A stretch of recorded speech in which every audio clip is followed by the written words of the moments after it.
শেষ জামানায় আমার একজন দোস্ত আসবে রে। ওই দোস্ত তো আমি আল্লাহ। কোন পর্দা নয়, আমি আল্লাহ সরাসরি কথা বলবো।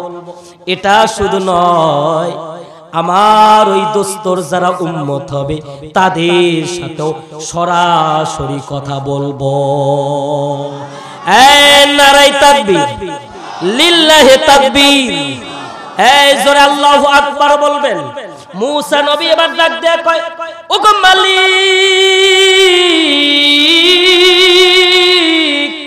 আমি তো জানি শেষ নবী আপনার কে হবে, আমি তো জানি শেষ নবী যে আপনার দোস্ত, আপনার বন্ধু। আল্লাহ যারে এই আয়াতটি পড়ছে, আল্লাহ যারে বলে মা আরসালনাকা ইল্লা রাহমাতাল লিল আলামিন। জোরে সুবহান।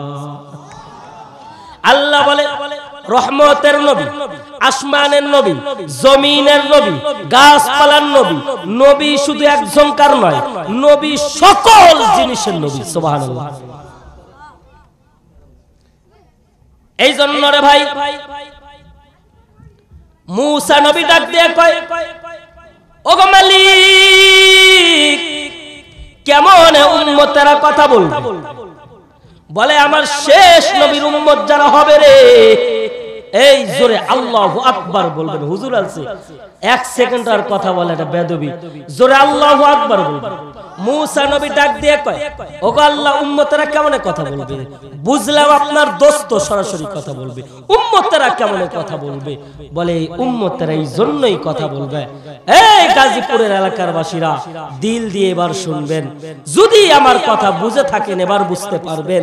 মুসা নবী এই কথা বলার সঙ্গে সঙ্গে আল্লাহ বলে, হে মুসা, আমার ওই উম্মত, আমার নবীর উম্মত গুলো যখন নামাজের মধ্যে দাঁড়াবে, পর্দা নাই, তোমার সাথে কথা বলি ৭০,০০০ পর্দার পর, কিন্তু আমার ওই শেষ নবীর উম্মত যখন নামাজে দাঁড়াবে কোনো পর্দা নাই, দেখতে পারবে না, কিন্তু কোন পর্দাহীন আমি আল্লাহ তার সামনে দাঁড়াই।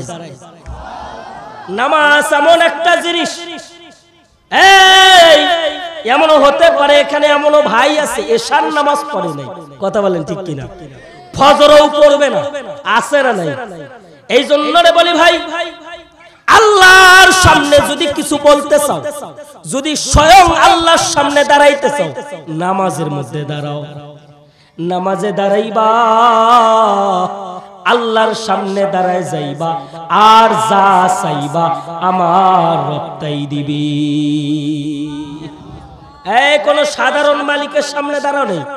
আজকে বাংলাদেশে কোন এমপি, মন্ত্রী, কোন নেতা খেতার সামনে গেলে কত ভদ্র, কত সুন্দর পোশাক গায়ে দিয়ে যায়, আর নামাজের মধ্যে গেলে দেখা যায় ওই পুরানা পোশাকটা গায়ে দিয়ে যায়। কথা বলেন ঠিক কিনা? নামাজে দাঁড়াইলে দেখা যায় শরীরে চুলকানি আসে নাই, খানজানি আসে নাই, হুদা শরীর চুলকায়। কথা বলেন ঠিক কিনা? এই জন্য নামাজের মধ্যে দাঁড়াইলে স্বয়ং আল্লাহর সামনে দাঁড়া যায়।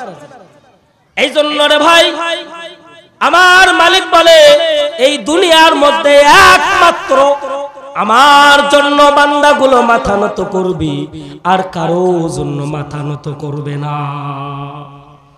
এই জন্য আমরা একটা কথা মনে রাখবো, এই দুনিয়ার মধ্যে চলতে গিয়ে আল্লাহর জন্য, রাসূলের জন্য কেউ যদি আমার নবীরে, আমার আল্লাহরে গালি দেয়, আমাদের শরীরে এক ফোঁটা রক্ত থাকতে ওই